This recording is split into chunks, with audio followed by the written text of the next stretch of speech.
आप अलीजा को क्यों डांट रही थी? फर्स्ट टर्म का रिजल्ट आ गया है इसका और बुरी तरह फेल है। बस इतनी सी बात है। मैं समझा पता नहीं क्या कयामत आ गई है।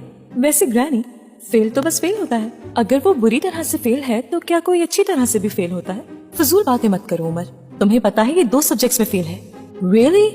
आई डोंट बिलीव इट। उमर ने हैरानी की भरपूर अदाकारी करते हुए अलीजा को देखा। इसमें यकीन ना आने वाली कौन सी बात है?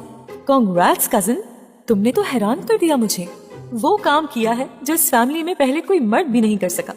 Keep it up. अलीजा ने कुछ बदहवास होकर उसके चेहरे को देखा, मगर वहाँ पर संजीदगी के साथ खराज तहसीन के जज्बात और तासुरात नुमाया थे। क्या मतलब है तुम्हारा? मजाक उड़ा रहे हो तुम मेरा? बिल्कुल भी नहीं ग्रैनी, मैं तो सिर्फ दाद दे रहा हूँ।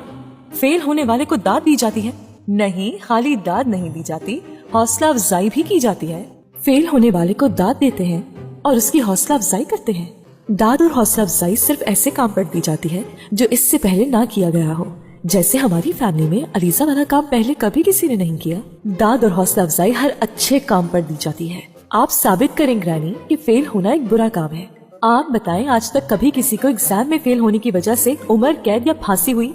या दोज़ख में भेजे जाने वालों में कितने लोग सिर्फ इम्तिहान में फेल होने की वजह से वहाँ जाएंगे? एक भी नहीं। तो फिर ये बुरा काम तो नहीं है।